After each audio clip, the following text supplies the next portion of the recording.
Okay, so I'm just making another video because there are people out there that are saying that I'm not commenting on the fact that apparently the plane sliced through the building like a hot knife through butter. So I found this image online, and I put it into Photoshop and I started looking at it and adding these sort of labels just to sort of remind myself what I wanted to talk about. So we'll start off on the left hand side here. There's no damage to the steel. The cladding has been removed and in some cases sliced. So these slice marks here is actually the top of the cladding that's been sliced off, which is aluminium. These parts here are the exposed steel. There's a little bit of damage in terms of them being sort of dented, but it's not sliced. Moving on to here, the damage increases slightly, but it's not sliced. Again, there's cladding here that's been sliced. The cladding's been removed here. There's bends in the steel, and then as you get more towards where the engine was here, the damage becomes more intense. So you actually start to get damaged steel, so bent inwards here and actually detached from I don't know whether that would have been a connection here, but it's definitely broken the steel. You've got steel columns here that have been completely removed from their bolts. Again, you've got all the cladding that's been removed here, and it's worth saying here that the engines are made of extremely strong steel alloy. That's the reason why you've got so much damage here from the engine and then not very much here from the actual wing itself, because the wing is very weak. Then moving on to here, this is where the body of the plane went through. Now there's lots of materials in a plane. The actual body of the plane itself, much like the wings, is actually quite weak, but the sheer force and weight of the plane would have just smashed through this. So you've got a huge hole here. Again, you've got cladding removed. Steel has been removed from its bolts. There's no slicing. Got clean, straight line. So that the steel was basically just removed from its bolts. So again, we've got the engine damage here. So we've got the engine damage here. Now, if you look here,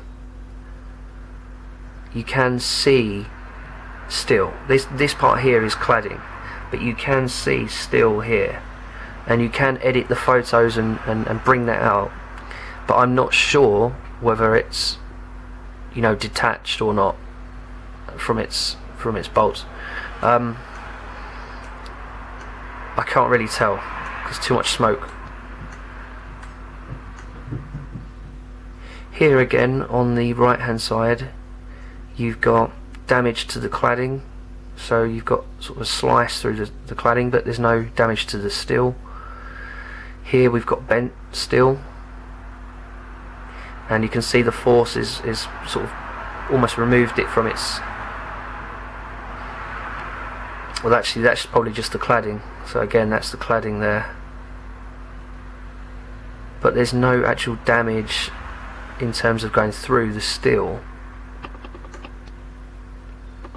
So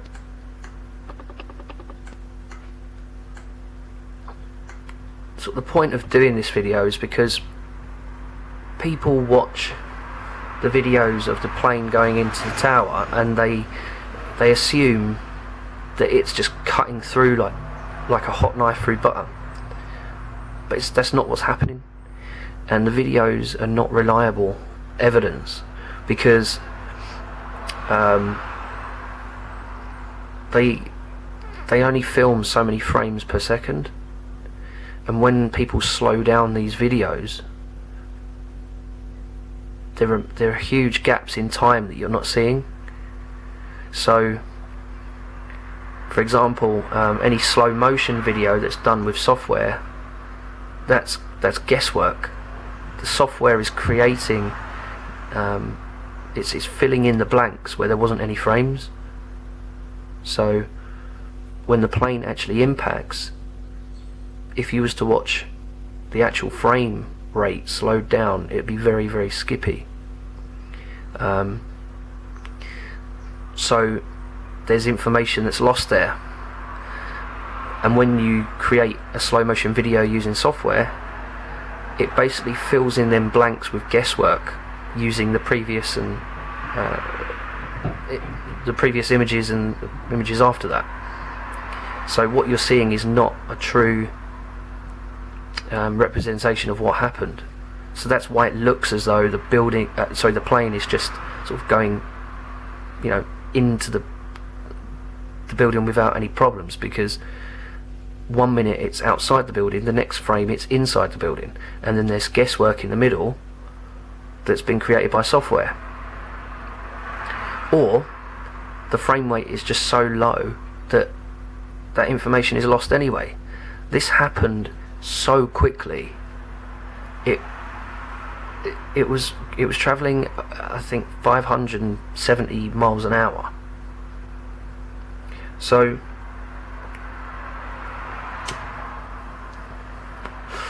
I'm just starting to get fed up with all these people that are saying this, because they're just not taking the time to look into the evidence. When I look at this impact hole, I don't see any slicing going on. The only slicing that I can see, if you can call it that, is on the cladding, which is aluminum or aluminium. So why can't people look at the evidence? They look at videos and they go, "Oh, it's cutting through the building like butter." It's not. Look at the evidence. This is the evidence. It's removed steel from its bolts where the engine's impacted and the body impacted, but the wings itself, they didn't slice anything apart from the aluminium.